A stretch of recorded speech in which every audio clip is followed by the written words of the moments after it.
Naruto had some of the best villains in anime history, yet they somehow ruined the story. Naruto had some of the best build-up in shonen history, themes of pain, loneliness, and redemption, all wrapped in decades of storytelling. The series gave us villains who weren't just evil for the sake of it, they meant something. Pain represented the corruption of Naruto's own ideals. Obito symbolized what Naruto could have become. Madara was the embodiment of generational hatred. But then, everything changed. The 4th grade ninja war, instead of it being the ultimate culmination of everything Naruto stood for, became a chaotic mess, filled with last minute reveals, questionable twists, and a villain so disconnected from the story's emotional core that it left fans scratching their heads. Today, we're going to be breaking down how 4 villains ruined Naruto's story, not by being poorly written individually, but by how their involvement completely derailed the emotional and narrative structure of the series. Let's start with Obito. Obito's introduction as Tobi was one of the best mysteries in Naruto. The goofy subordinate of the Akatsuki turning into the most dangerous man in the world?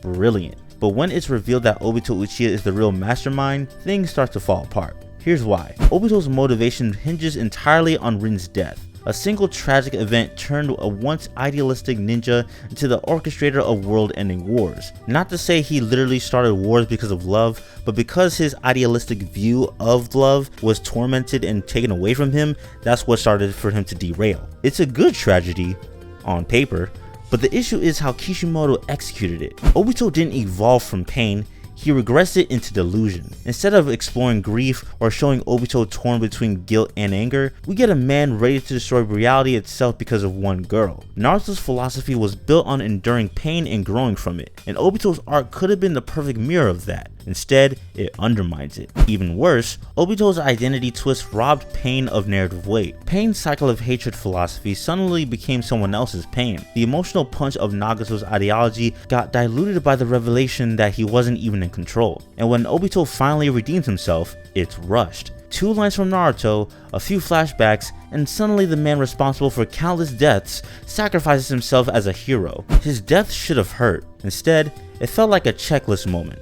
Redemption by convenience. Obito's arc didn't ruin Naruto by itself, but it cracked the foundation, and through that crack came the next disaster. Madara Uchiha. The name carried mythical weight. From the very start of the series, Madara was the ghost of the past, the reason for the Uchiha's hatred, the man who rivaled Hashirama himself. When he was finally resurrected, fans expected a god-tier final boss, and at first, he was. His power was terrifying, his presence overwhelming.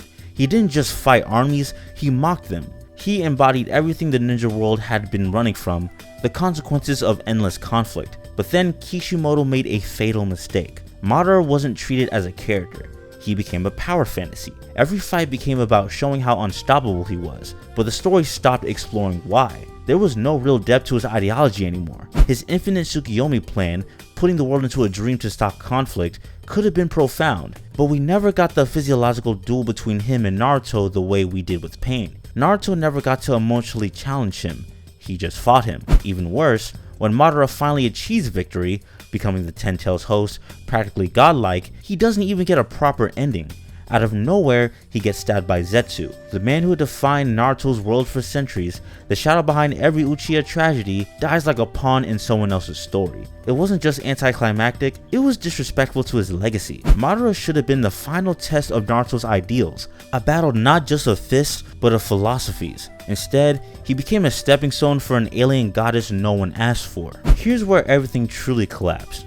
Kaguya Ōtsutsuki. Let's be honest, no one wanted Kaguya. After years of build-up, Pain, Obito, Madara, the entire series was suddenly hijacked by a cosmic being introduced like 10 chapters before the end. She had no emotional connection to Naruto, Sasuke, Kakashi, or anyone else for that matter. Her introduction erased everything the series had built. Naruto was always about human struggle, hatred, loneliness, redemption. But Kaguya, she turned it into a sci-fi war between alien gods and chakra trees. It completely shifted the tone and meaning of the story. Instead of closure, we got confusion. Instead of emotional payoff, we got random dimension-hopping battles with no heart behind them. Kaguya didn't feel like a villain.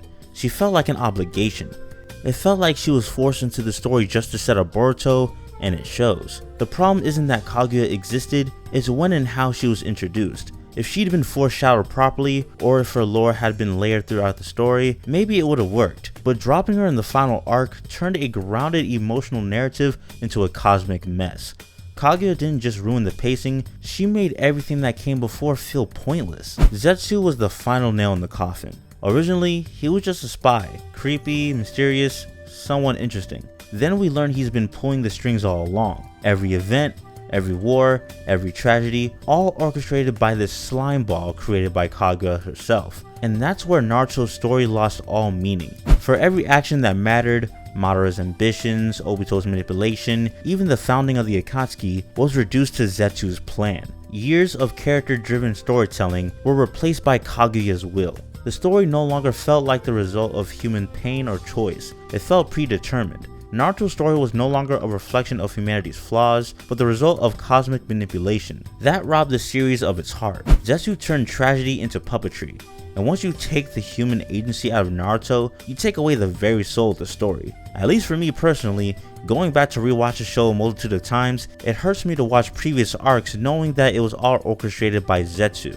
And just off that alone, I would deem Black Zetsu one of the worst anime villains of all time. Naruto's story was about human emotion, not gods, not destiny, not alien chakra trees. Pain and Obito could have been the perfect culmination of that theme. Two men who fell to despair, challenging Naruto to prove that hope could still exist. But by the end, Kishimoto pushed those themes aside for spectacle. Kaguya, Zetsu, and the chaotic escalation of Madara's arc turned Naruto from a deeply personal story into a cosmic soap opera. And yet, despite all that, Naruto still stands as one of the greatest journeys in anime. Because even if the ending stumbled, the heart of the story, Naruto's will, his belief that pain can create understanding, still shines through. But imagine how powerful it could have been if it had ended with Pain's cycle, not Kaguya's prophecy.